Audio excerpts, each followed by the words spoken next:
আসসালামু আলাইকুম সবাইকে। তোমাদের সবাইকে স্বাগতম আমাদের ওয়ান শট এমসিকিউ এর আরো একটা ক্লাসে। আজকের ক্লাসটা কিসের উপর? আজকের ক্লাসটা রাসায়নিক বিক্রিয়া এই চ্যাপ্টারের উপর। এই চ্যাপ্টারের উপর আমি ৪৫টা এমসিকিউ সিলেক্ট করছি, সবচেয়ে গুরুত্বপূর্ণ বিগত বছরে আসা এমসিকিউ। এই ৪৫টার উপর টোটাল চ্যাপ্টারটা কভার হয়ে যাবে। এই টোটাল ক্লাসের ক্লাস নোট তুমি আমাদের ড্রাইভ লিংকে পেয়ে যাবা। সো তুমি আমার সাথে সাথে খাতা কলম নিয়ে বসবা, প্রত্যেকটা এমসিকিউ এর বেসিক আমার সাথে ক্লিয়ার করবা। বেসিক ক্লিয়ার করার পর ইচ অ্যান্ড এভরিথিং তুমি বুঝে বুঝে নিজে নিজে লিখে প্র্যাকটিস করবা। আর যদি তোমার পরবর্তীতে রিভিশনের জন্য ম্যাটেরিয়ালের প্রয়োজন হয় তাহলে ড্রাইভ থেকে পিডিএফটা আবার নিবা, নিয়ে এইটা বারবার রিভিশন দিবা। এইটা রিভিশন দিলেই এই চ্যাপ্টার থেকে যত এমসিকিউ আসবে তুমি কভার করে ফেলতে পারবা। হ্যাঁ, অনলাইনে অনেক ক্লাস আছে, বাট যদি সার্চ দিয়ে এই ক্লাসটা তোমার সামনে আসে তুমি নির্দ্বিধায় করে ফেলতে পারো। আমি বিগত ৫-৬ বছর যাবত কেমিস্ট্রি পড়াচ্ছি। সো এই ৫-৬ বছরের কেমিস্ট্রি পড়ানোর জার্নিতে আমি যত কিছু শিখছি সবগুলা শেখার অভিজ্ঞতাগুলা তোমার সাথে শেয়ার করব খুব সিম্পল ওয়েতে।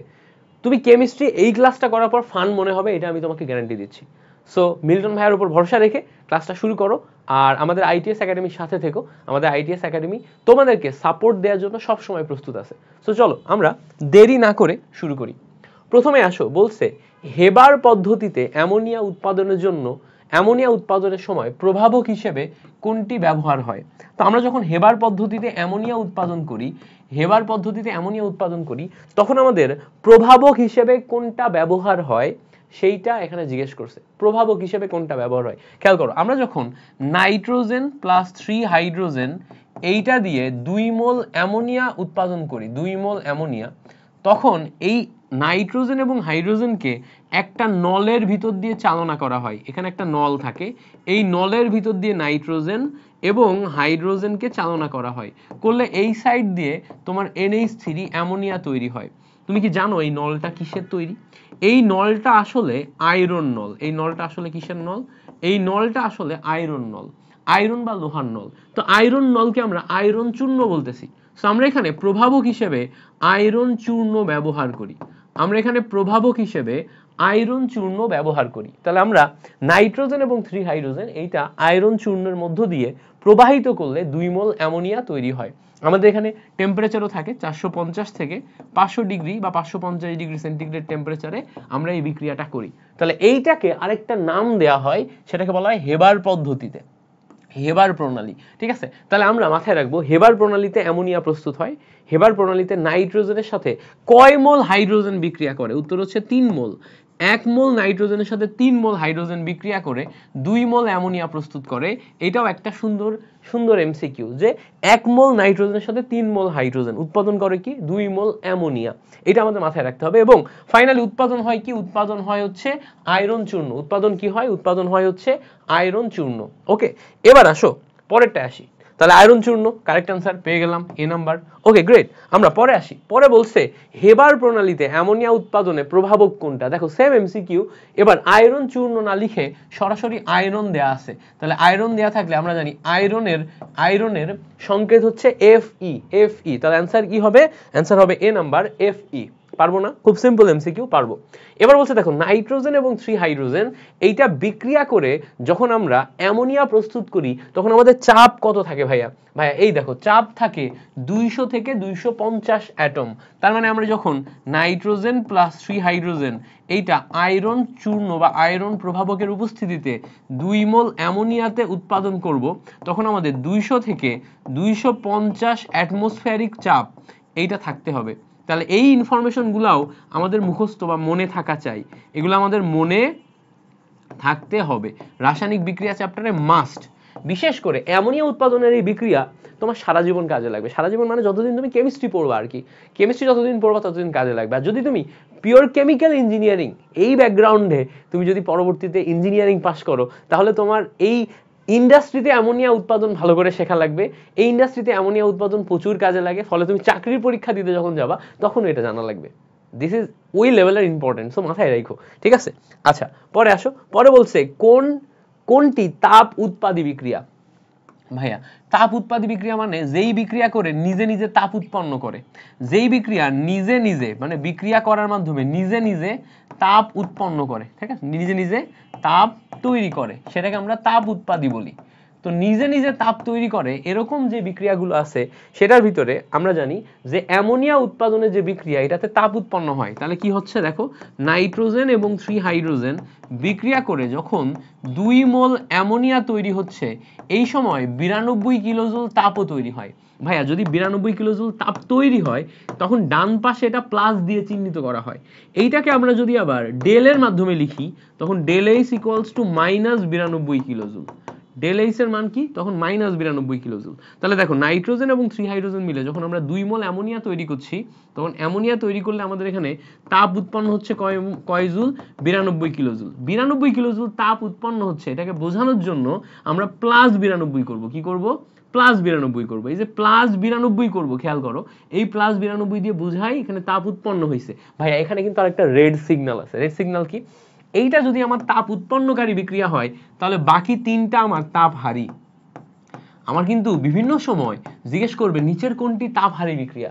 তো খেয়াল করো সালফার ডাইঅক্সাইড এটা তাপহারী বিক্রিয়া। তাপহারী বিক্রিয়া মানে কি, এই বিক্রিয়া ঘটাইতে গেলে বাইরে থেকে তাপ দিতে হবে তারপরে বিক্রিয়াটা ঘটবে। অর্থাৎ এই জায়গাতে সালফার ডাইঅক্সাইডকে যদি আমি ভাঙতে যাই, ভাঙতে গেলে বাইরে থেকে তাপ দেয়া লাগবে তারপরে ভাঙবে।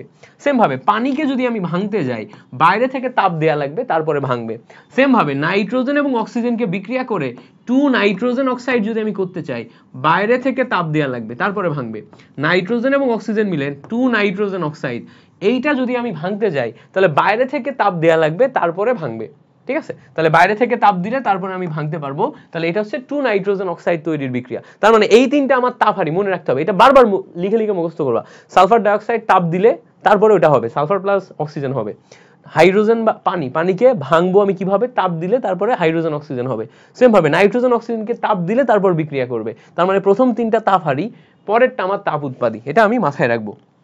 এই যে দেখো আমাদের তাপ উৎপাদী কে, তাহলে তাপ উৎপাদী হচ্ছে আমার লাস্টেরটা। Okay great. পরে আসো, পরে বলছে কোনটি বিজারক। ভাইয়া বিজারক কথাটা যখনই আসছে, বিজারকের কাজ কি, বিজারকের কাজ কি, বিজারকের কাজ হচ্ছে ইলেকট্রন ত্যাগ করা। বিজারক ইলেকট্রন ত্যাগ করে, জারক ইলেকট্রন গ্রহণ করে। আমরা যখনই জারকের কথা শুনবো, জারক ইলেকট্রন গ্রহণ করে, ঠিক আছে, গ্রহণ করে। এই দুইটা কথা মুখস্থ করা মাস্ট। বিজারক ইলেকট্রন ত্যাগ করে, জারক ইলেকট্রন গ্রহণ করে। তো ভাইয়া একজন ইলেকট্রন ত্যাগ কখন করতে পারবে, যখন তার কাছে এক্সট্রা ইলেকট্রন থাকবে। দেখো সোডিয়াম অলরেডি ত্যাগ করে বসে আছে, এর কাছে এক্সট্রা ইলেকট্রন নাই।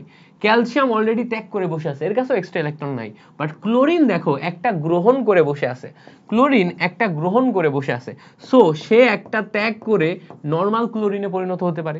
বাট ক্লোরিন তো গ্যাস আকারে থাকে, তাহলে ক্লোরিন Cl2 হবে। তার মানে আমার এখানে 2 মোল নিতে হবে, 2 মোল ক্লোরিন, দুইটা ক্লোরিন মাইনাস আয়ন, দুইটা ইলেকট্রন ত্যাগ করে, দুইটা ক্লোরিন মাইনাস আয়ন, দুইটা ইলেকট্রন ত্যাগ করে ক্লোরিন গ্যাসে রূপান্তর হয়, ক্লোরিন গ্যাস এইটাতে রূপান্তর হয়। তার মানে কি, এই ক্লোরিন যেহেতু ইলেকট্রন ত্যাগ করতে পারে, এই ক্লোরিন হচ্ছে আমার বিজারক। এই ক্লোরিন যেহেতু ইলেকট্রন ত্যাগ করতে পারে, তার মানে এই ক্লোরিন হচ্ছে আমার বিজারক। তার মানে আমার এখানে বিজারক কোনটা, ক্লোরিন মাইনাস আয়ন। তাহলে আমার মুখস্থ করতে হবে নিচের কোনটি বিজারক, যারা ইলেকট্রন ত্যাগ করতে পারে তারা বিজারক, যারা ইলেকট্রন গ্রহণ করতে পারে তারা জারক। মাথায় রাখবো, এটা মাথায় রেখে তারপর আগাবো। ক্লিয়ার করতে পারছি, আশা করি ব্যাপারটা ক্লিয়ার হয়েছে। Okay great. পরে আসো, পরে বলতেছে নিচের কোনটি জারক পদার্থ। ভাইয়া জারকের কাজ কি, জারকের কাজ ইলেকট্রন গ্রহণ করা। ইলেকট্রন গ্রহণ যারা করে তারা জারক। ভাইয়া ইলেকট্রন গ্রহণ এখানে কারা করতে পারে, আমি একটু জাস্ট দেখার চেষ্টা করব যেখানে যে কয়টা মৌল আছে এরা কারা ইলেকট্রন গ্রহণ করতে পারে, কারা ইলেকট্রন গ্রহণ করতে পারে। সো এর ভিতরে ভালো করে খেয়াল করে দেখবা, এই জায়গাতে অক্সিজেন যেটা আছে, এই অক্সিজেন পরবর্তীতে অক্সিজেন 2 মাইনাসে পরিণত হয়, অক্সিজেন 2 মাইনাসে পরিণত হয়। ভাইয়া অক্সিজেন 2 মাইনাসে পরিণত হলে খেয়াল করে দেখো, অক্সিজেন 2 মাইনাসে পরিণত হলে খেয়াল করে দেখো আমার এখানে একটা অক্সিজেন দুইটা ইলেকট্রন, ভালো করে খেয়াল করো, একটা অক্সিজেন দুইটা ইলেকট্রন গ্রহণ করে অক্সিজেন 2 মাইনাসে পরিণত হয়। তাহলে এই যে অক্সিজেন 2 মাইনাসে পরিণত হয়, এটা দেখে আমি বলতে পারি অক্সিজেন আমার এখানে জারক হিসেবে কাজ করছে। এখন তুমি বলবা ভাই এটা আমি মনে রাখবো কিভাবে, এটা আমি মনে রাখবো কিভাবে? খুব সিম্পলি তুমি চিন্তা করো, খুব সিম্পলি তুমি চিন্তা করো যে এটা মনে কিভাবে রাখবা। খুব সিম্পলি চিন্তা করো, আমার এখানে এই যে অক্সিজেন আছে, অক্সিজেনের ফাইনাল রূপ অক্সিজেন 2 মাইনাস, এটা আমি জানি। আর এই জায়গায় নরমালি যে অক্সিজেন আছে এটা হচ্ছে নরমাল অক্সিজেন। তাহলে এখানে আমি জারণ মান কত পাচ্ছি, 0। এখানে আমি জারণ মান কত পাচ্ছি, -2। তাহলে দেখো 0 থেকে -2 মানে কি, জারণ মান জারণ মান কমছে, জারণ মান কি হচ্ছে কমছে। তো যখন আমরা জারক পদার্থ নিই, জারক পদার্থ কি ঘটায় ভাইয়া, জারক পদার্থ বিজারণ ঘটায়। আমি জানি না তোমরা জারণ বিজারণ আমার কাছে শিখছো কিনা।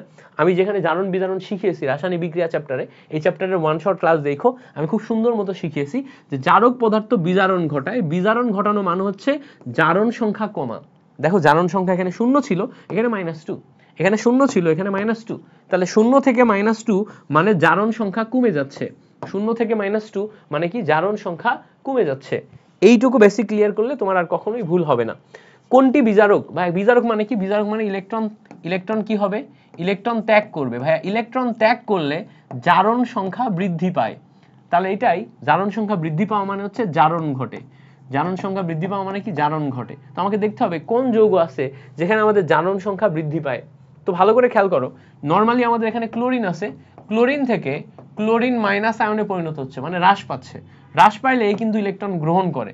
অক্সিজেন থেকে অক্সিজেন 2 মাইনাস আয়নে পরিণত হচ্ছে, এখানেও হ্রাস পাচ্ছে। পরে দেখো কার্বন, কার্বন থেকে আমরা জানি কার্বন থেকে, কার্বন কিন্তু ইলেকট্রন দান করে, তাই না? কার্বন 4+ 2+ পর্যন্ত রূপান্তর হতে পারে। সালফার থেকে সালফার 2 মাইনাস পর্যন্ত রূপান্তর হতে পারে। তাহলে এই সবগুলাতে তোমার কি হচ্ছে? সবগুলাতে এই দেখো, এই জায়গাতে খেয়াল করো, এই সবগুলাতে আমার ইলেকট্রন গ্রহণ হচ্ছে, কেবলমাত্র কার্বনের ক্ষেত্রে ইলেকট্রন ত্যাগ হচ্ছে। কার্বনের ক্ষেত্রে ইলেকট্রন ত্যাগ হচ্ছে, আর কার্বনের ক্ষেত্রে ইলেকট্রন ত্যাগ হলে জারণ সংখ্যা বৃদ্ধি পায়। ইনিশিয়ালি কার্বনে আমার জারণ সংখ্যা 0 ছিল, কার্বন ইলেকট্রন ত্যাগ করে 4+ এ রূপান্তর হলো, অর্থাৎ জারণ সংখ্যা বৃদ্ধি পেল। জারণ সংখ্যা বৃদ্ধি পাইলে এখানে আমাদের জারণ ঘটছে। জারণ সংখ্যা বৃদ্ধি পাইলে আমাদের এখানে কি ঘটছে? জারণ ঘটছে। তো আশা করি ব্যাপারটা ক্লিয়ার করতে পারছি। এবার আসো, তাহলে কার্বন হচ্ছে আমাদের এখানে জারণ ঘটালো, ব্যাপারটা ক্লিয়ার। এবার আসো, বলছে এই জায়গায় জিঙ্ক অক্সাইড আছে আমাদের, এর সাথে কার্বন আছে, বিক্রিয়া করে জিঙ্ক প্লাস কার্বন মনোক্সাইড। বিক্রিয়াটিতে কোনটি জারক? ভাইয়া জারক মানে যে ইলেকট্রন ত্যাগ করে, না যে ইলেকট্রন গ্রহণ করে। ভাইয়া যে ইলেকট্রন গ্রহণ করে, এইটা ছাড়াও আরেকটা চেনার উপায় আছে। জারক আমাদের বিজারণ ঘটায়। জারক আমাদের কি করে? বিজারণ ঘটায়। বিজারণ ঘটা মানে জারণ সংখ্যা হ্রাস পাওয়া। বিজারণ ঘটা মানে কি? বিজারণ ঘটা মানে হচ্ছে জারণ সংখ্যা হ্রাস পাওয়া, অর্থাৎ যেই মৌলে জারণ সংখ্যা হ্রাস পাবে সে আমাদের জারক। তাহলে যখনই আমি জারক কথাটা শুনবো, তার মানে এখানে আমার জারণ সংখ্যা হ্রাস পাচ্ছে। এখন আমি মিলাবো কোথায় জারণ সংখ্যা হ্রাস পাচ্ছে। এখানে খেয়াল করলে দেখবা জিঙ্কের জারণ মান +2, অক্সিজেনের -2, কার্বনের 0, এখানে কার্বনের +2, অক্সিজেনের স্টিল আমার এখানে -2 আছে। এখানে দেখো জিঙ্কের 0, ভালো করে খেয়াল করলে দেখো জিঙ্কের জন্য +2 থেকে 0 হয়েছে, তাহলে জারণ সংখ্যা এখানে হ্রাস পাইছে না।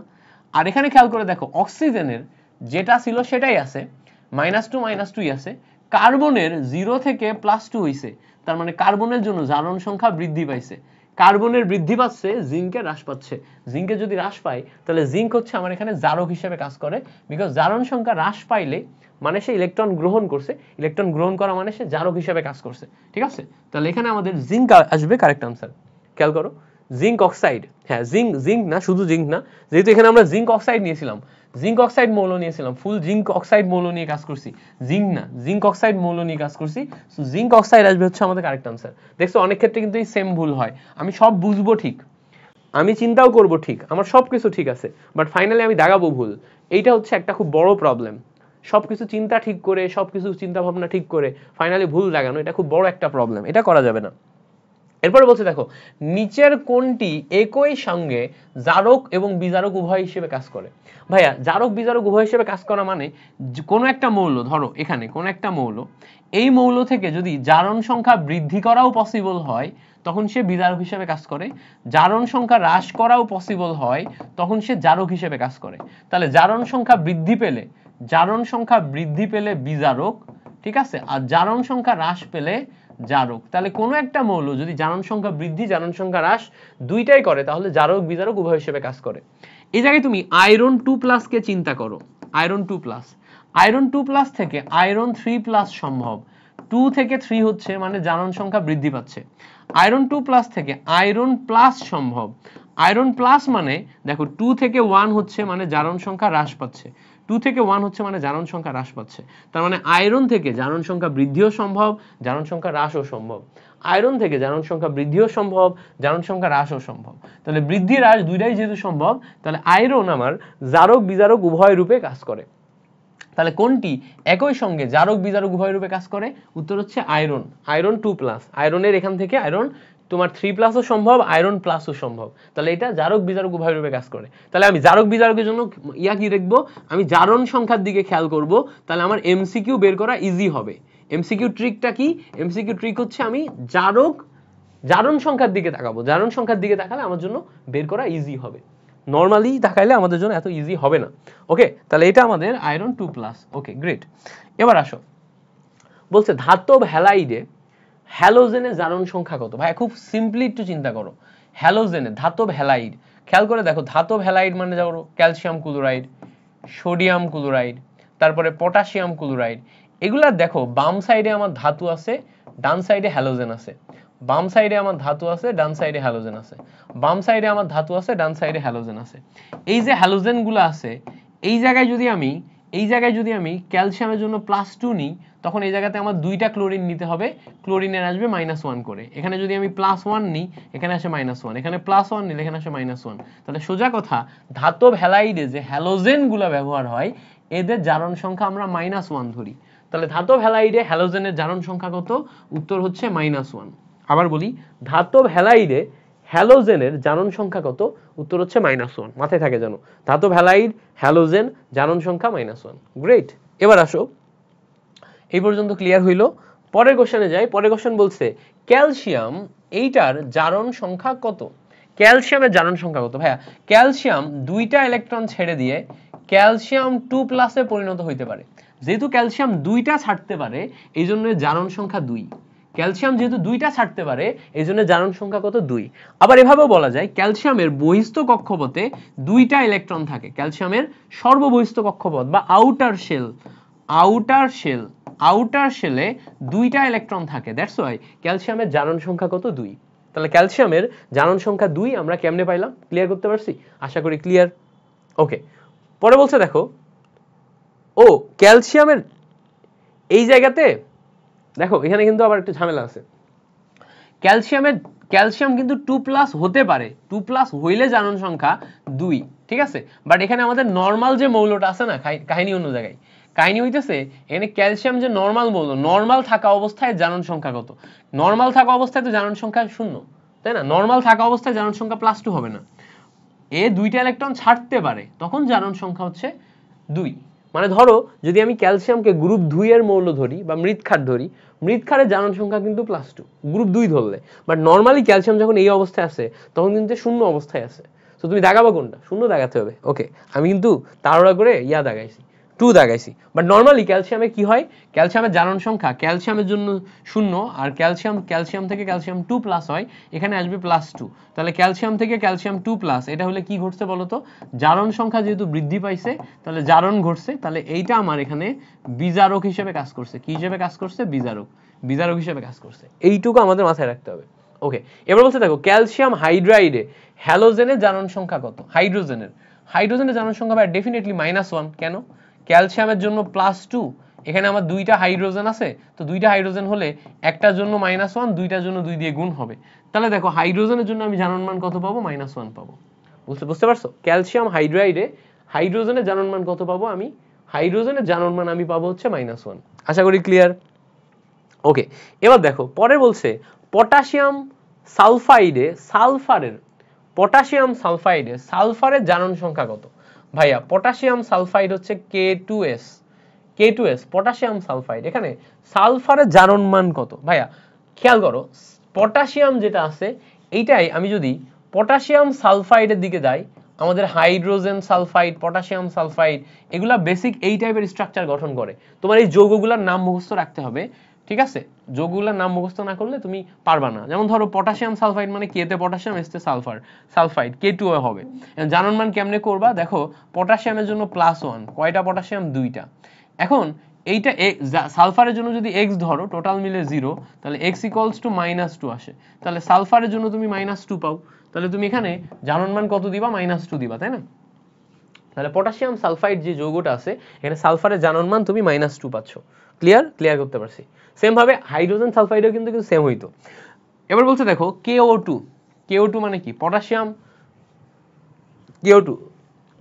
পটাশিয়াম অক্সাইড যেটা আছে, এই জায়গাতে আমাদের অক্সিজেনের জারণ মান কত ভাই আমরা জানি নরমাল পটাশিয়ামের জন্য +1 নিলাম +1 ইনটু x এর অক্সিজেনের জন্য যদি আমি x ধরি কয়টা অক্সিজেন দুইটা অক্সিজেন টোটাল যৌগের জারণ মান 0 ক্যালকুলেশন করলে খেয়াল করো টোটাল যৌগের জারণ মান 0 ক্যালকুলেশন করলে আমরা এখানে ক্যালকুলেশন করলে খেয়াল করো ক্যালকুলেশন করলে 2x = আমি -1 পাই x = -1/2 পাই ভাই -1/2 যদি কারোর জারণ মান হয় কোন অক্সিজেনের জারণ মান যদি -1/2 হয় তখন সেটাকে সুপার অক্সাইড বলে কি বলে সুপার অক্সাইড তাহলে KO2 হচ্ছে আমার সুপার অক্সাইড যৌগ সুপার অক্সাইড যৌগ হওয়ায় অক্সিজেনের জারণ মান -1/2 হইছে সো এখানে আমাদের সি নাম্বার হচ্ছে সুপার অক্সাইড যৌগ দ্যাটস ওয়াই তাহলে KO2 তে অক্সিজেনের জারণ মান -1/2 KO2 তে অক্সিজেনের জারণ মান -1/2 ক্লিয়ার KO2 যেটা আছে এটাতে অক্সিজেনের জারণ মান -1/2 দ্যাটস ওয়াই এটা হচ্ছে আমাদের সুপার অক্সাইড ওকে ক্লিয়ার আচ্ছা এবার বলছে দেখো ক্যালসিয়াম অক্সাইড যে যৌগটা আছে এখানে ধাতু জারণ সংখ্যা কত ধাতু মানে ক্যালসিয়ামের জারণ সংখ্যা কত তাহলে আমরা এখানে ক্যালসিয়ামের জারণ সংখ্যা বের করতে গেলে কি করব টোটাল যৌগে কোনো চার্জ নাই এজন্য জারণ মান কত 0 ক্যালসিয়ামের জন্য যদি আমি x ধরি অক্সিজেনের জন্য আমরা জানি -2 = 0 তাহলে x = আমার রেজাল্ট আসে +2 তার মানে ক্যালসিয়াম অক্সাইডে ক্যালসিয়াম যে যৌগ আছে এর জন্য আমি জারণ মান কত পাচ্ছি +2 পাচ্ছি ক্লিয়ার করতে পারছি ক্যালসিয়াম অক্সাইডে ক্যালসিয়াম যে যৌগ আছে এর জন্য জারণ মান কত পাচ্ছি +2 পাচ্ছি একদম 100% ক্লিয়ার হয়ে যাওয়ার কথা চলো আমরা পরের এমসিকিউটা দেখি পরের এমসিকিউ কি বলতেছে আমাদের পরের এমসিকিউ দেখো বলতেছে যে Fe2O3 তে আয়রনের জারণ সংখ্যা কত খুব সিম্পল একটা কোশ্চেন Fe2O3 তে আয়রনের জারণ সংখ্যা কত ভাই কোশ্চেন সিম্পল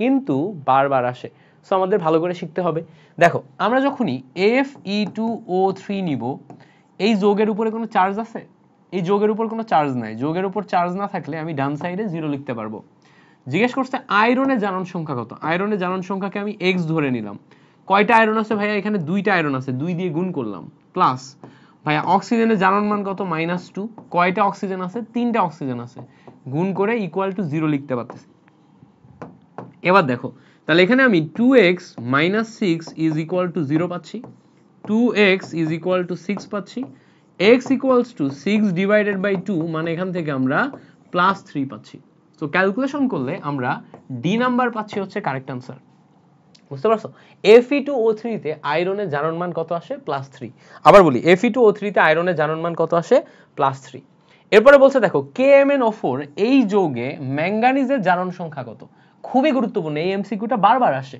এই চ্যাপ্টার থেকে বারবার আসে ঘুরে ফিরে তো আমরা এটা কিভাবে বের করব প্রথম কথা KMnO4 এই যৌগ নিলাম টোটাল যৌগের উপর কোনো চার্জ আছে উত্তর হচ্ছে না টোটাল যৌগে চার্জ নাই তাহলে ডান সাইডে আমাদের 0 লিখতে হবে টোটাল যৌগে যদি চার্জ থাকতো তাহলে সেই চার্জ সংখ্যাটা আমরা ডান সাইডে লিখতাম চার্জ নাই লিখি নাই আচ্ছা পটাশিয়ামের জন্য আমি +1 পাবো পটাশিয়াম গ্রুপ 1 +1 পাবো ম্যাঙ্গানিজের জন্য আমি ধরো x ধরে নিলাম অক্সিজেনের জন্য আমরা ধরে নিব -2 কয়টা অক্সিজেন চারটা অক্সিজেন = 0 ক্যালকুলেশন করলে দেখো 1 + x - 4 দুগুণে 8 = 0 তাহলে x = 8 ওই সাইডে যাবে -1 +7 এই আসে হচ্ছে আমাদের কারেক্ট आंसर তাহলে খেয়াল করো ম্যাঙ্গানিজের জন্য জারণ সংখ্যা এটা আমি কত পাচ্ছি +7 পাচ্ছি ম্যাঙ্গানিজের জন্য জারণ সংখ্যা কত পাচ্ছি +7 পাচ্ছি তাহলে কেমনে বের করলাম এই সিম্পল টেকনিক এইটা যদি তুমি ক্যালকুলেশন করে মাথায় রাখতে পারো তাহলে খুবই ইজি আর যদি তুমি এটা মাথায় রাখতে পারো যে KMnO4 এ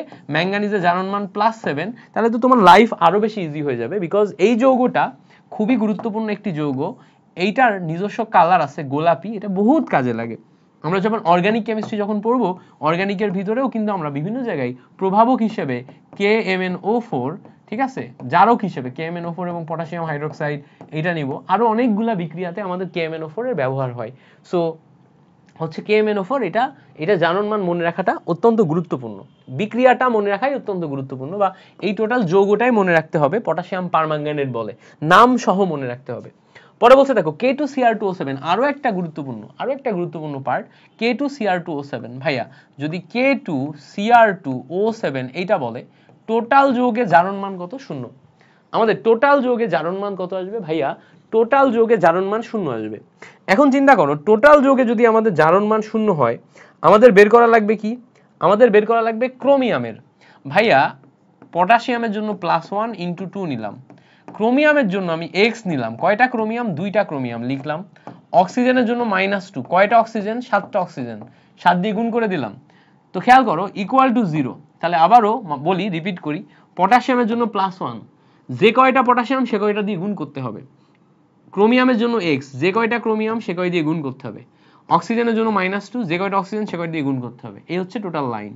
এবার ক্যালকুলেশন করলে দেখো 2x ইজ ইকুয়াল টু, এই 7 দুগুণা 14, ওই সাইডে যে +14 হয়, 2 কে 2, ওই সাইডে যে -2 হয়। ক্যালকুলেশন করলে 2x ইজ ইকুয়ালস টু 12 আসে, x ইজ ইকুয়ালস টু, এখান থেকে রেজাল্ট আসে +6। তাহলে এখান থেকে আমরা ক্রোমিয়ামের জন্য রেজাল্ট কত পাচ্ছি? +6 পাচ্ছি। বলো বুঝছো কিনা? ক্রোমিয়ামের জন্য আমরা রেজাল্ট কত পাচ্ছি? +6 পাচ্ছি। তাহলে এই হচ্ছে আমাদের এখানকার বেসিক কাহিনী। খুব সিম্পল, মানে এটা খুব চমৎকার ওয়েতে এভাবে তুমি কিন্তু ক্যালকুলেশন করে বের করতে পারবা। এটা আহামরি কঠিন কিচ্ছু না, বুঝতে পারছো? আহামরি কঠিন কিচ্ছু না, তুমি এভাবে চমৎকার ওয়েতে বের করতে পারবা। তাহলে এই হচ্ছে আমাদের ক্লিয়ারিটি আসলো। এবার খেয়াল করো, এই পর্যন্ত যদি ক্লিয়ার হয়, +6 পর্যন্ত আসছে। এবার বলছে দেখো NO3-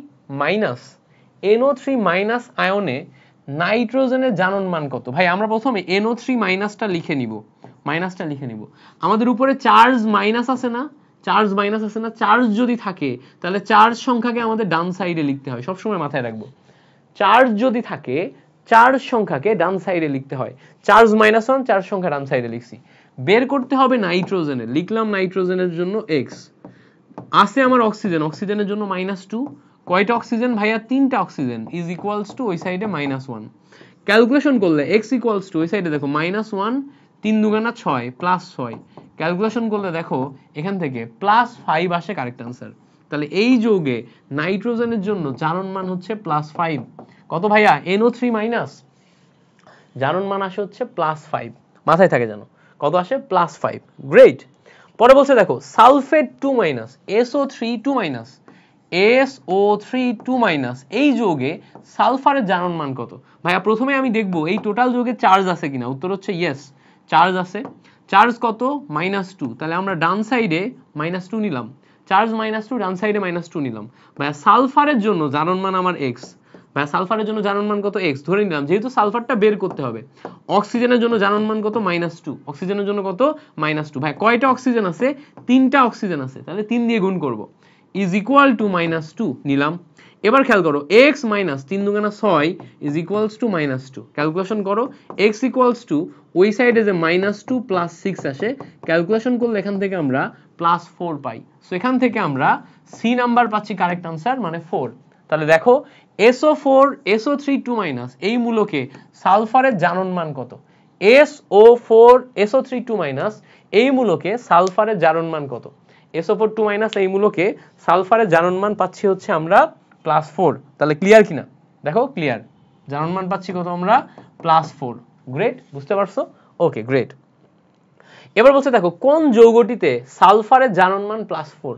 কোন যৌগটিতে সালফারের জারণ মান +4? কোন যৌগটিতে সালফারের জারণ মান +4? তাহলে আমাদের এখানে খুঁজতে হবে এর ভিতরে এমন কোন যৌগ আছে যেখানে সালফারের জারণ মান +4 হবে। প্রথম কথা, আমি এইটা প্রত্যেকটা আলাদা আলাদা ভাবে না করে নরমালি করতে পারবো। কিভাবে? এই দুইটা সোডিয়ামের জন্য আমার +2 আসবে, +1 +2। অক্সিজেনের জন্য আমার রেজাল্ট আসবে 4 দুগুণা 8, -8। তাহলে আমার এখানে টোটাল মিলে 0 করতে গেলে সালফারের হবে +6। তাহলে দেখো এখানে আমি সালফারের +6 পেয়ে গেলাম। এখানে দেখো দুইটা পটাশিয়ামের জন্য আসবে +2, এই জায়গাতে আমাদের অক্সিজেনের আসবে 3 দুগুণা -6। তাহলে দুইটাকে ব্যালেন্স করতে গেলে এই জায়গাতে আমার সালফারের দেখো +4 হওয়া লাগবে। আমার বলছে +4, তার মানে বি নাম্বার আসবে কারেক্ট আনসার। এটাকে তুমি আলাদা করে বের করো, তাও তুমি বুঝতে পারবা। খেয়াল করো পটাশিয়ামের জন্য +2, সালফারের জন্য x, 3টা অক্সিজেন, 3 দুগুণা -6, টোটাল মিলে 0। তাহলে x ইকুয়ালস টু ক্যালকুলেশন করলে +6 - 2 রেজাল্ট আসবে +4, +6 - 2 রেজাল্ট আসবে +4। তাহলে এই হচ্ছে আমার কারেক্ট আনসার। ক্লিয়ার করতে পারছি? ক্লিয়ার হয়ে গেছে, আশা করি ক্লিয়ার হয়ে গেছে।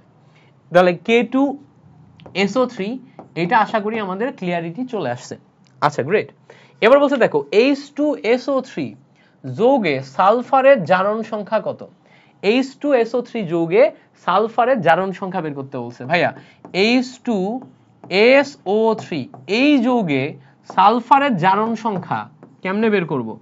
H2SO3 এই যৌগে সালফারের জারণ সংখ্যা কেমনে বের করব? খুব সিম্পল, হাইড্রোজেনের জন্য 2টা হাইড্রোজেনের +2, অক্সিজেনের জন্য 3টা অক্সিজেনের 3 দুগুণা 6, তাহলে টোটালটা 0 ব্যালেন্স করার জন্য, টোটালটা 0, এই ভূমিকম্প হচ্ছে বেলালি, ভূমিকম্প হচ্ছে, মাথা ঘুরতেছে কেন আমার?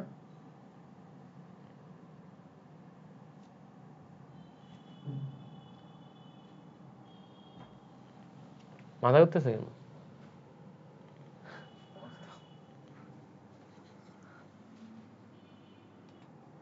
হঠাৎ করে মাথা টাথা ঘোরায়, ভাবছি ভূমিকম্প হচ্ছে, ভূমিকম্পের খুব আতঙ্কে আছি বুঝছো। আগের দিন হচ্ছে অফলাইন ক্লাস নিতে নিতে ভূমিকম্প হয়েছে, খুবই ভয় পাইছিল সবাই। আমি ভয় পাইছিলাম ভিতর থেকে, বাট স্টুডেন্টদের আতঙ্ক দেখে আমার ভিতরে আতঙ্ক আসে নাই। তো সবাই মনে করছে আমি অনেক কুল মানুষ, বাট আসলে আমি অনেক ভয় পাইছিলাম।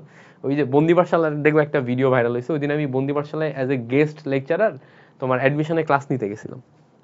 তো আমার সামনে দিয়ে তো একটা ছেলে পালাই দৌড়ে চলে গেল। তো এরপরে বাসায় এসে আবার 2বার ভূমিকম্প হয়েছে। সো 7 তলায় থাকি, একদম উপরের ফ্লোরে, অনেক বেশি কাঁপে, হালকা পাতলা অল্প কিছু হইলে মাথা টাথা ঘুরতেছে।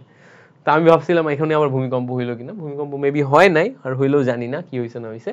এই পর্যন্ত দেখো বুঝতে পারছো, আই গেস ক্লিয়ার হয়েছে না? এই পর্যন্ত ক্লিয়ার করতে পারছি। এবার খেয়াল করো, পরেরটা বলছে যে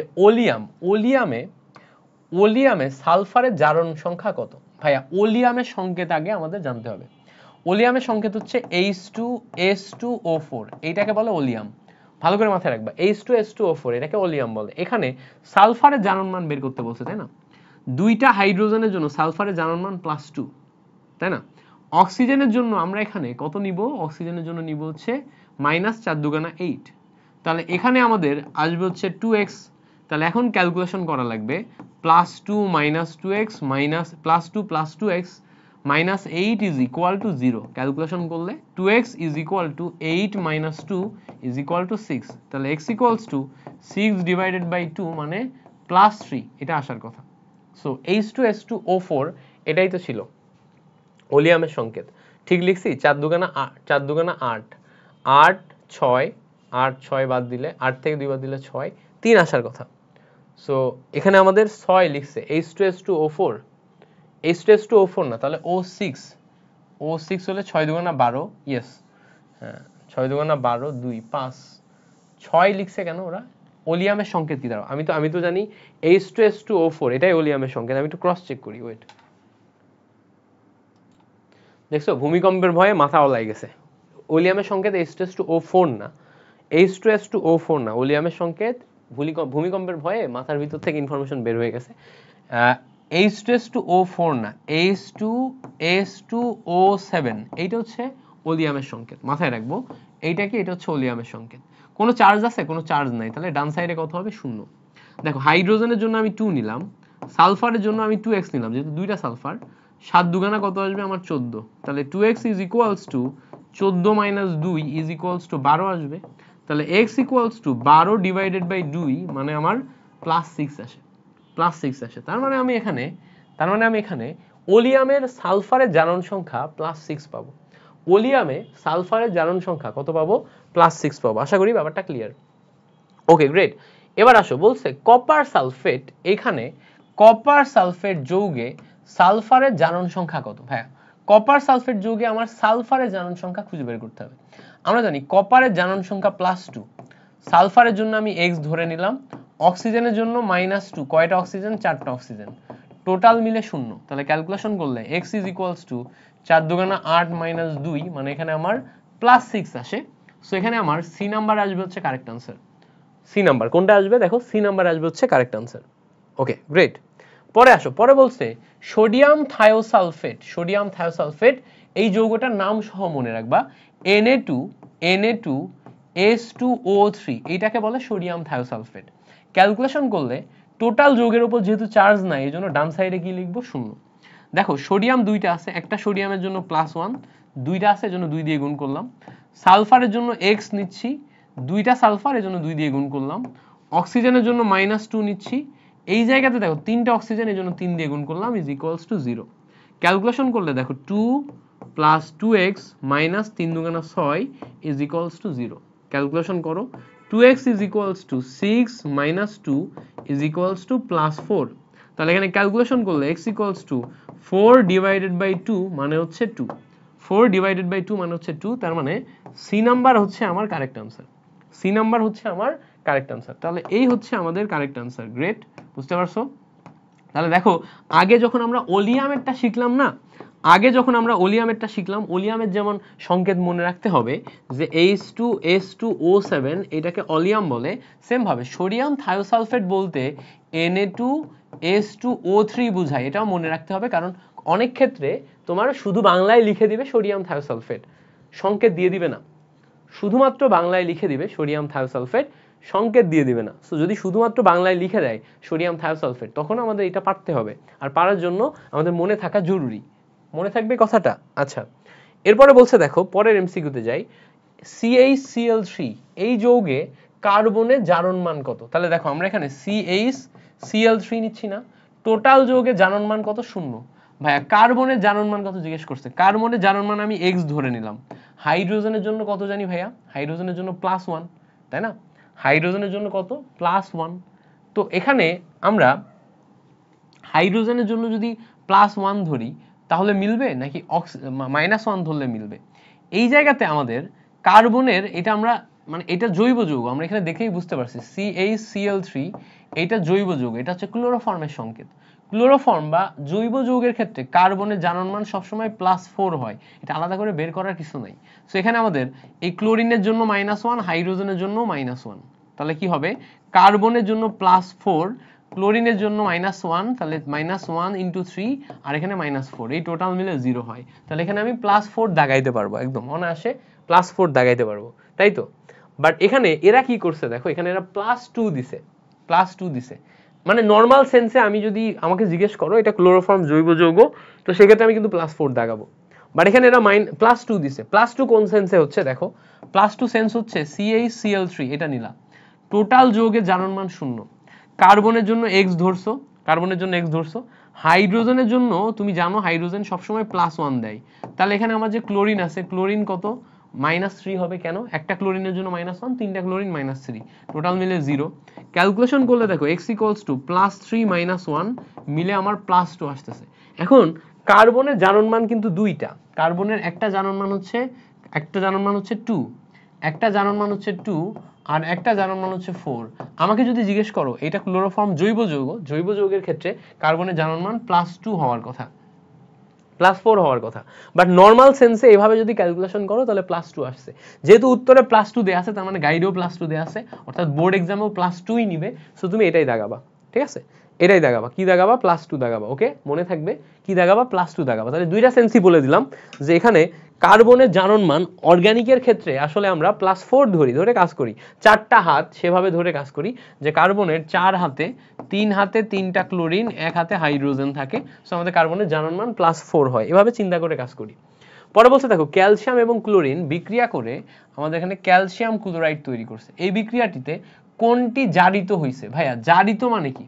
জারিত মানে কি ভাইয়া? জারণ থেকে জারিত। ভাইয়া জারণ থেকে কি হয়? জারিত। জারণ মানে কি? জারণ সংখ্যা বৃদ্ধি।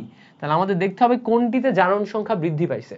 জারিত মানে জারণ, জারণ থেকে জারিত। আবার বলি জারণ থেকে জারিত, জারণ থেকে জারিত মানে এখানে আমার জারণ সংখ্যা বৃদ্ধি। তাহলে জারণ সংখ্যা বৃদ্ধি মিন্স কোনটাতে জারণ সংখ্যা বৃদ্ধি পাইছে। খেয়াল করো এখানে আমার জারণ সংখ্যা কত? 0।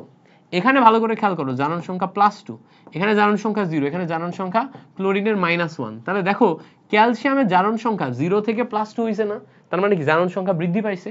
তাহলে ক্যালসিয়াম 0 থেকে +2 হইলো মানে জারণ সংখ্যা বৃদ্ধি পাইলো, মানে জারণ ঘটলো, জারণ ঘটা মানে জারিত হইছে। তার মানে ক্যালসিয়াম আমাদের জারিত হইছে। কে জারিত হইছে? ক্যালসিয়াম। উত্তর হচ্ছে ক্যালসিয়াম। ক্লিয়ার করতে পারছি? ক্যালসিয়াম হচ্ছে জারিত হইছে। তাহলে মাথায় রাখবো যার জারণ ঘটবে, জারণ সে জারিত হবে, যার জারণ ঘটবে সে জারিত হবে, যার বিজারণ ঘটবে সে বিজারিত হবে। এই ওয়ার্ডগুলো মাথায় রাখবো। যার জারণ ঘটবে সে জারিত হবে, যার বিজারণ ঘটবে সে বিজারিত হবে। তাহলে জারণ কার ঘটে? ভাইয়া জারণ কিন্তু আবার বিজারকের ঘটে, তাই না? তাহলে বিজারক আসলে আমার জারিত হয়, আর এই বিজারণ কার ঘটে? ভাইয়া জারকের ঘটে, জারক আমার বিজারিত হয়। তো আবার এটাই কনফিউজ হয়ে যায় না, সবসময় আমি যেটা করি আমি এই অংশটা মনে রাখি, আর এই অংশ তো আমি এমনি কানেক্ট করতে পারি, জারণের সাথে বিজারক, বিজারণের সাথে জারক, তাহলে আমার তো এটার সাথে এটা কানেক্ট করার দরকার নেই, এইটুকু মনে রাখলেই হইতেছে। সোজা কথা, একদম সোজা হিসাব। ওকে, তাহলে এখানে ক্যালসিয়াম। এবার বলছে দেখো পরের কোশ্চেন, বলছে ম্যাগনেসিয়াম এবং zinc sulphate, magnesium sulphate zinc, এই বিক্রিয়ায় কোনটি জারিত হয়েছে, কোনটি জারিত হয়েছে? তাহলে জারিত মানে কি বা জারিত মানে জারণ, জারিত মানে কি জারণ, বা জারণ সংখ্যা মানে কি, জারণ মানে জারণ মানে কি, জারণ মানে জারণ সংখ্যা বৃদ্ধি। তাহলে খুঁজতে হবে কোনটা জারণ সংখ্যা বৃদ্ধি পাইছে। খেয়াল করো এখানে ম্যাগনেসিয়ামের জন্য 0 ছিল, এখানে হইছে +2, তাহলে 0 থেকে +2 বৃদ্ধি পাইলো, এখানে ছিল +2, এখানে হইছে 0, তাহলে +2 থেকে 0 মানে হ্রাস পাইলো। তাহলে খেয়াল করো 0 থেকে +2 এই যে বৃদ্ধি পাইলো, খেয়াল করো 0 থেকে +2 এই যে বৃদ্ধি পাইলো, তাহলে ম্যাগনেসিয়ামের জন্য বৃদ্ধি পাইছে, দ্যাট মিন্স ম্যাগনেসিয়ামে আমাদের জারিত হইছে, মানে জারণ হইছে, জারণ থেকে জারিত ম্যাগনেসিয়াম। তাহলে ম্যাগনেসিয়াম জারণ থেকে জারিত, ক্লিয়ার করতে পারছি? ওকে, এবার বলছে দেখো কোনটিতে জারণ বিজারণ ঘটে। ভাইয়া জারণ বিজারণ কোনটিতে ঘটে? তো এখানে আমাদের কয়েক ধরনের বিক্রিয়া আছে, একটা হচ্ছে প্রতিস্থাপন বিক্রিয়া, একটা হচ্ছে পলিমাকরণ বিক্রিয়া, একটা হচ্ছে সমানুকরণ বিক্রিয়া, একটা হচ্ছে প্রশমন বিক্রিয়া। এর ভিতরে প্রতিস্থাপন যে বিক্রিয়া আছে, এখানে আমাদের প্রতিস্থাপন যে বিক্রিয়া আছে এখানে আমাদের জারণ বিজারণ ঘটে। যেমন ধরো উদাহরণ হিসেবে দেখো জিঙ্ক নিলাম, এর সাথে কপার সালফেট নিলাম, ঠিক আছে, কপার সালফেট নিলাম, বিক্রিয়া করে জিঙ্ক সালফেট প্লাস কপার তৈরি করলো।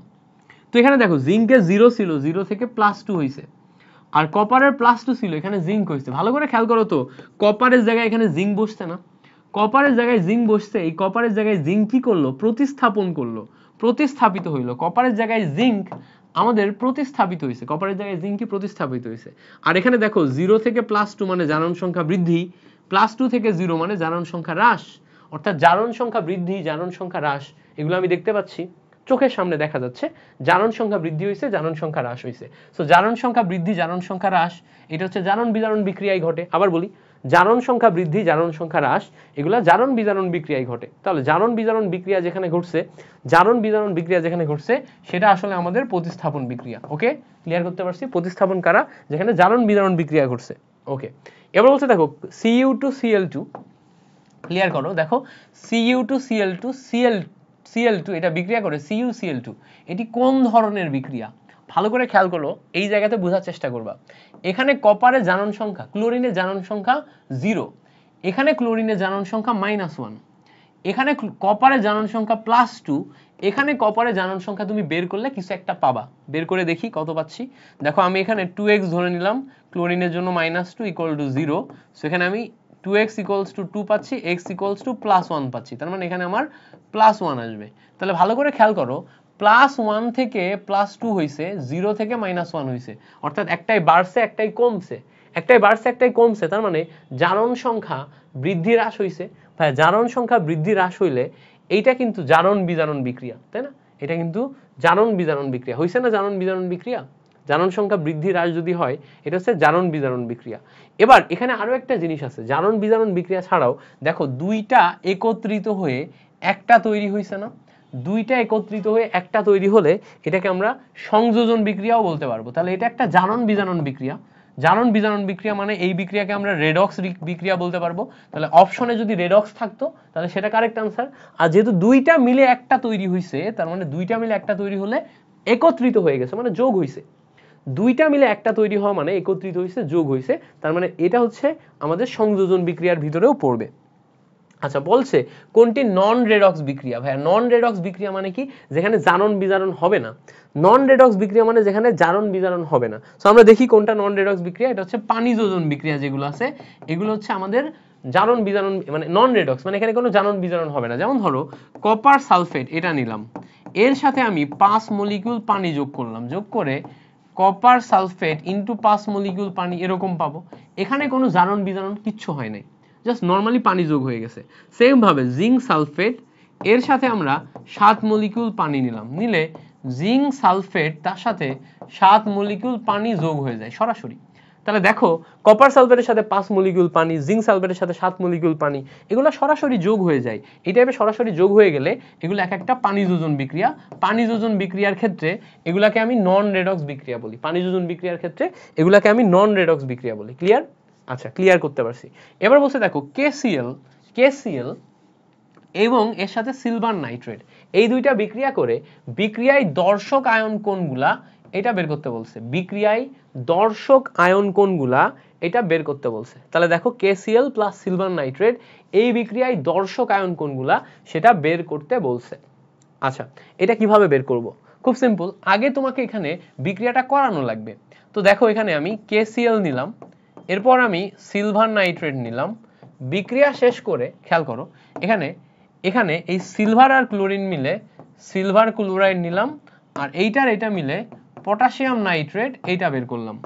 তো এই হচ্ছে আমাদের বিক্রিয়ায় প্রতিস্থাপন বিক্রিয়া করলাম, ঠিক আছে, প্রতিস্থাপন বিক্রিয়া করলাম। এখানে বেসিক্যালি নাইট্রেট মাইনাস আয়ন যেটা আছে, এই নাইট্রেট মাইনাস আয়নে ইলেকট্রনের কোনো পরিবর্তন হয়েছে? উত্তর হচ্ছে না, ইলেকট্রনের কোনো পরিবর্তন হয় নাই। নাইট্রেট মাইনাস আয়নেই থাকবে।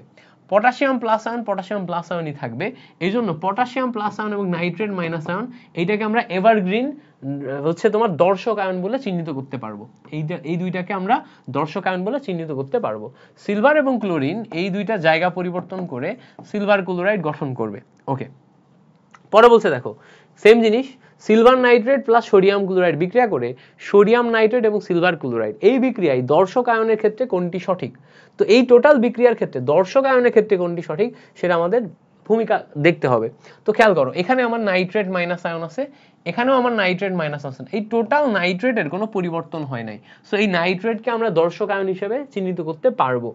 এবার খেয়াল করো এই জায়গাতে আমাদের সোডিয়াম আছে, সোডিয়াম প্লাস আয়ন, এখানেও আমার সোডিয়াম প্লাস আয়ন আছে, কোনো সমস্যা নেই। এখানে ক্লোরিন মাইনাস, এই ক্লোরিন মাইনাসের সাথে এখানে ক্লোরিন মাইনাস আর কোথায় আছে? এখানে ক্লোরিন মাইনাস আছে, এই ক্লোরিন আমার ওই সাইডে চলে যাচ্ছে। সো এই সিলভার প্লাস আর ক্লোরিন মাইনাস পরস্পর রূপান্তর হয়ে যাচ্ছে।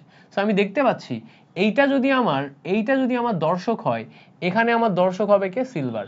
তাহলে নাইট্রেট এবং সিলভার বা নাইট্রেট এবং সিলভার এই দুইটা হচ্ছে আমার দর্শক হিসেবে কাজ করবে। নাইট্রেট এবং সোডিয়াম এবং নাইট্রেট মানে এই জায়গার নাইট্রেট, এই জায়গার মাইনাস, এই জায়গার মাইনাস আর এই জায়গার প্লাস, এই দুইটা হচ্ছে আমার দর্শক হিসেবে কাজ করছে। বিকজ এখান থেকে সিলভার আর এখান থেকে ক্লোরিন এই দুইটা মিলে আমার প্রধান উৎপাদ তৈরি করছে সিলভার ক্লোরাইড। এই জন্য আমার দর্শক আয়ন, বেসিক্যালি দর্শক আয়ন মানে যাদের জারণ সংখ্যার পরিবর্তন হয় না। সো এইটা আসলে যেই হিসাবে করছে এটাতে কনসেপচুয়াল কিছু মিস্টেক্স আছে। হ্যাঁ, সো এটা কনসেপ্ট অনুযায়ী কাজ করে না, বা এই বিক্রিয়াগুলো কনসেপ্ট অনুযায়ী কাজ করে না, বেসিক কনসেপ্ট অনুযায়ী কাজ করে না। আমরা হায়ার ক্লাসে দর্শক আয়নের যে কনসেপ্ট শেখাই জারণ বিজারণ বিক্রিয়ার ক্ষেত্রে, সেই কনসেপ্ট অনুযায়ী এটা কাজ করতেছে না। বাট আমি এমনি তোমাদেরকে বলে রাখলাম যে এভাবে মাথায় রাখো, বাট নর্মালি কনসেপ্টটা এটা না। এখানে এই হিসাব করলে সবাই দর্শক, হ্যাঁ, কারোরই জারণ সংখ্যার পরিবর্তন হচ্ছে না সেভাবে মেজরলি, সবারই জারণ সংখ্যা সেমই থাকতেছে। তো জারণ সংখ্যার পরিবর্তন না হলে সে কিন্তু দর্শকই। আচ্ছা, আয়নিক যৌগের সাথে যুক্ত পানিকে কি বলে? তো খেয়াল করো আয়নিক যৌগের সাথে যুক্ত পানি যেগুলো আছে এগুলোকে আমরা সবসময় কেলাস পানি বলি। যেমন ধরো কপার সালফেট, এটা একটা আয়নিক যৌগ, এর সাথে 5 মলিকিউল পানি যুক্ত হয়, এটাকে আমরা কেলাস পানি বলি। এটাকে আমরা কি বলি? কেলাস পানি বলি, ঠিক আছে, কেলাস পানি। এবং এইটা কিন্তু তুতের সংকেত, কপার সালফেটের সাথে 5 অণু পানি, এটা কিন্তু কিছু সংকেত তুতের সংকেত, ঠিক আছে, মাথায় রাখবো। ব্লু ভিট্রিয়াল বলে, ঠিক আছে, ব্লু ভিট্রিয়াল বলে তুতে, কপার সালফেট ইনটু 5 অণু পানি তুতে, ব্লু ভিট্রিয়াল যেটা আমাদের কেলাস পানি, মাথায় থাকে যেন। পরে বলছে দেখো 1 অণু ফেরাস সালফেটে কত অণু পানি যুক্ত হয়? এটা আমাদের মুখস্থ থাকা লাগবে। ফেরাস সালফেট যেটা আছে এইটার সাথে কত অণু পানি যুক্ত হয়? উত্তর হচ্ছে 7 অণু। আমরা যখনই ফেরাস সালফেট নিব এর সাথে ফেরাসের সাথে 7 অণু, জিঙ্কের সাথে 5 অণু, জিঙ্কের সাথে 7 অণু, কপারের সাথে 5 অণু, এটা আমাদের মনে রাখা লাগবে। বলছে দেখো আর্দ্র ক্যালসিয়াম ক্লোরাইড যেটা আছে, ক্যালসিয়াম ক্লোরাইড CaCl2, এই ক্যালসিয়াম ক্লোরাইডে কয় অণু পানি যুক্ত হয়? এটাও মনে রাখা লাগবে। ক্যালসিয়াম ক্লোরাইডের ক্ষেত্রে 6 অণু পানি যুক্ত হয়। যখনই আমরা ক্যালসিয়াম ক্লোরাইড নিব এর সাথে পানি যুক্ত হবে 6 অণু, এটা মনে রাখবো, ঠিক আছে। তাহলে আমাদের মনে রাখা লাগবে কোনটা কোনটা ভাই? আমাদের মনে রাখা লাগবে কপার সালফেট এর সাথে 5 অণু পানি। আচ্ছা, তারপরে দেখো জিঙ্ক সালফেট এর সাথে 7 অণু পানি। তারপরে ফেরাস সালফেট FeSO4 এটার সাথেও 7 অণু পানি। কপার ক্যালসিয়াম ক্লোরাইডকে আদ্র বিশ্লেষণ করার সময় এর সাথে যাবে হচ্ছে 6 অণু পানি। এই কয়টা মনে রাখা লাগবে, ওকে। এবার বলছে দেখো অ্যামোনিয়াম সায়ানেট, এইটাকে যদি আমরা হিট দিই, অ্যামোনিয়াম সায়ানেট এইটাকে যদি আমরা হিট দিই ভাইয়া, অ্যামোনিয়াম সায়ানেটকে হিট দিলে এটা থেকে আমাদের ইউরিয়া প্রস্তুত হয়। ইউরিয়া কিভাবে? প্রথমত NH2, তারপরে CO আবার NH2 এটা প্রস্তুত হয়। যৌগটিতে পরমাণু সংখ্যা জিজ্ঞেস করছে, তো আমার ইউরিয়া প্রস্তুতির বিক্রিয়া কিন্তু জিজ্ঞেসই করে নাই, আমার টোটাল পরমাণু সংখ্যা জিজ্ঞেস করছে। সো ডান সাইডেও যেটা হবে বাম সাইডেও সেম ওইটাই হবে, চেঞ্জেস তো হবে না। তাহলে দেখো ডান সাইড বাম সাইড চেঞ্জেস যদি না হয় তাহলে 1 আর 2 3, 3 আর 1 4, 4 আর 1 5 আর 1 6, 6 আর 2 টোটাল মিলে 8। তাহলে আমরা পরমাণু সংখ্যা হচ্ছে 8 পাবো। ঠিক আছে, তাহলে আমার ডান বাম দুইটা মিলে পরমাণু সংখ্যা 8 হচ্ছে। এবার বলছে দেখো বিউটিনের সমাণু কোনটি? বিউটিন মানে হচ্ছে অ্যালকিন, ডাবল বন্ড। তাহলে বিউটিন অ্যালকিন 4 কার্বন বিশিষ্ট যেই ডাবল বন্ড আছে এইটা সমাণু জিজ্ঞেস করছে, এই সমাণু আমরা কেমনে পাবো? খেয়াল করো, সমাণু আমরা কেমনে পাবো? এটাকে আমরা সাইক্লোবিউটেন বানাই ফেলতে পারি। সাইক্লোবিউটেন বানাইলে এইটা হচ্ছে আমরা সমাণু পাবো, সাইক্লোবিউটেন। ওকে, সাইক্লোবিউটেন বানাইলে আমরা সমাণু পাবো।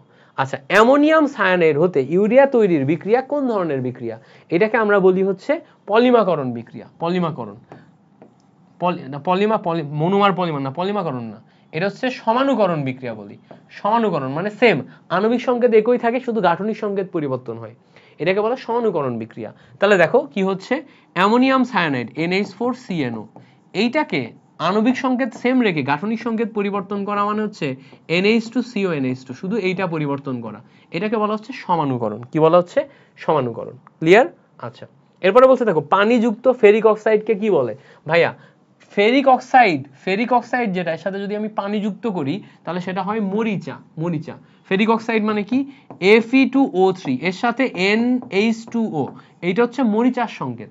তার মানে ফেরিক অক্সাইড মানে আমরা যে লোহা দিয়ে যে আমরা জানালা দরজা বানাই না, এটার উপরে অক্সিজেন পড়লে এই অক্সিজেনের সাথে বিক্রিয়া করে Fe2O3 গঠন করে।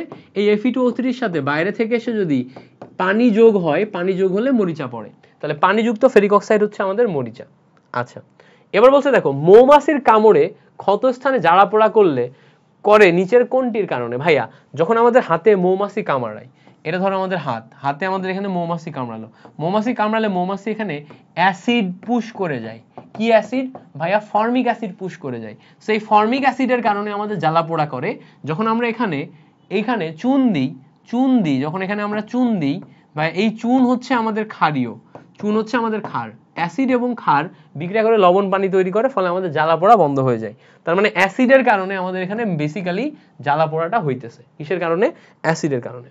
আচ্ছা, পরে বলছে নাইট্রোজেন এবং 3 হাইড্রোজেন বিক্রিয়া করে অ্যামোনিয়া প্রস্তুত করে। এই বিক্রিয়াতে 92 কিলোজুল তাপ তৈরি হয়। বিক্রিয়াটিতে তাপ প্রয়োগ করলে কি হবে? খুব চমৎকার একটি কোশ্চেন। বিক্রিয়াটিতে তাপ প্রয়োগ করলে কি হবে? এইটার এমসিকিউটা সলভ করবা কিভাবে? খেয়াল করো, এটা একটা তাপ উৎপাদী বিক্রিয়া, তাই না? তাপ উৎপাদী বিক্রিয়ায় ΔH এর মান কি হয় ভাইয়া? নেগেটিভ হয়। এখন আমাদের বলছে তাপ প্রয়োগ করলে, ভাইয়া তাপ প্রয়োগ মানে কি? আমি এখানে টেম্পারেচার আরো বাড়াচ্ছি, প্লাস করছি। তাহলে খেয়াল করো, আগে আমার নেগেটিভ ছিল, আবার আমি তাপ প্রয়োগ করে প্লাস করতেছি, তো মাইনাস এবং প্লাস মিলে আমার রেজাল্ট আসবে মাইনাস। ভাইয়া মাইনাস মানে রেজাল্ট মানে এটা দিক বুঝাচ্ছে। মাইনাস মানে দিক যদি মাইনাস হয় তার মানে পিছনের দিকে, তার মানে এই বিক্রিয়াটা পিছনের দিকে আসবে। তাহলে আমি তাপ উৎপাদী বিক্রিয়ায় তাপ বাড়াইলে দেখো মাইনাস এন্ড প্লাস মিলে মাইনাস হয়, মাইনাস মানে পিছনের দিক মানে কি? মাইনাস। তাহলে যখনই আমি পিছনের দিকে বা মাইনাস পাচ্ছি, খেয়াল করো, পিছনের দিকে বা মাইনাস যখন পাচ্ছি, মাইনাস পাইলে এই অ্যামোনিয়া ভেঙে যে নাইট্রোজেন হাইড্রোজেন বাড়ছে। তাহলে অ্যামোনিয়া ভেঙে যে নাইট্রোজেন হাইড্রোজেন যদি বাড়ে, তাহলে এখানে আমাদের উৎপাদ হ্রাস পাচ্ছে না, অ্যামোনিয়ার পরিমাণ হ্রাস পাচ্ছে, তাই না? অ্যামোনিয়ার পরিমাণ হ্রাস পাচ্ছে। তাহলে খেয়াল করো, এই জায়গাতে অ্যামোনিয়ার পরিমাণ হ্রাস পাবে, উৎপাদ তো বৃদ্ধি পাবে না, বিক্রিয়াটি সামনের দিকে অগ্রসর হবে না, বিক্রিয়াটি পিছনের দিকে অগ্রসর হবে, তাপের পরিমাণ বৃদ্ধি এটাও পাবে না, তাহলে বিক্রিয়াটি উৎপাদ হ্রাস পাবে। তাহলে দেখো এই সিম্পল টেকনিকটা কি করলাম, আমি জাস্ট এখানে এইটার দিকে খেয়াল করো, ΔH এর মান নেগেটিভ, এটা ধরছি, ΔH এর মান নেগেটিভে ধরছি। এখন যদি আমি তাপমাত্রা প্রয়োগ করি, মানে বাড়ানো মানে কি? প্লাস করা। তাহলে এখানে আমি প্লাস করছি, টেম্পারেচার প্লাস করছি, মাইনাস আর প্লাস মিলে রেজাল্ট আসছে মাইনাস হলে পিছনের দিক। সবসময় মাথায় রাখবো, মাইনাস হলে পিছনের দিক, রেজাল্ট মাইনাস আসলে পিছনের দিক, রেজাল্ট প্লাস আসলে সামনের দিক। এভাবে বের করতে হয়। আরো টেকনিক আছে, তোমরা আমার বেসিক ক্লাস করতে পারো, বেসিক ক্লাস করলে আরো ভালো পারবা। বলছে দেখো নিচের কোন বিক্রিয়াটিতে সাম্য অবস্থায় চাপের প্রভাব আছে? ভাইয়া যদি কোন একটা বিক্রিয়ায় উৎপাদ এবং বিক্রিয়কের মোল সংখ্যা সমান হয়, তার মানে ডেল এন এর মান যদি সমান হয়, তাহলে ওখানে চাপের কোনো প্রভাব নেই। আর ডেল এন এর মান পজিটিভ হলেও চাপের প্রভাব আছে, নেগেটিভ হলেও চাপের প্রভাব আছে।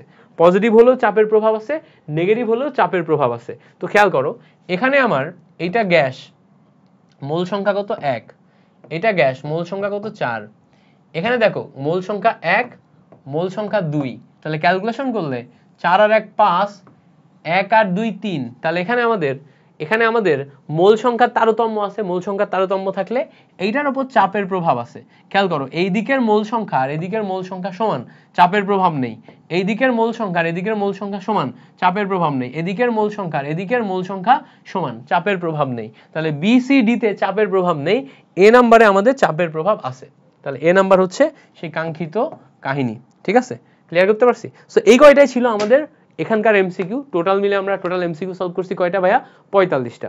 45টা এমসিকিউর মাধ্যমে এই টোটাল চ্যাপ্টারটা কভার হয়ে গেল। এর মাধ্যমে তুমি বুঝতে পেরে গেলা, যদি লাশ হাতেলিয়ার থেকে এমসিকিউ তোমার বুঝতে অসুবিধা হয়, যেটা বুঝাইছি এটা বুঝতে তোমার অসুবিধা হয়, তাহলে তোমার করণীয় কি, লাশ হাতেলিয়ারের নীতি যেটা আছে এইটার এমসিকিউ সলভের ট্রিকটা আমাদের রাসায়নিক বিক্রিয়া চ্যাপ্টার যেখানে আমি পড়িয়েছি ওখানে যে খুব ভালো করে পড়ে ফেলা। ওখানে এত সুন্দর করে সব বুঝিয়েছি যে ওখান থেকে তুমি ট্রিকটা খুব সুন্দর মতো শিখে আসতে পারবা। তো আশা করছি লাশ হাতেলিয়ার এবং এই অংশগুলো সব তুমি ঠিকঠাকভাবে শিখে ফেলছো। Thank you so much for watching this class. তোমার সাথে পরবর্তী ক্লাসে আবার দেখা হবে। মিল্টন ভাইয়ের জন্য দোয়া কইরো। Tata, bye bye.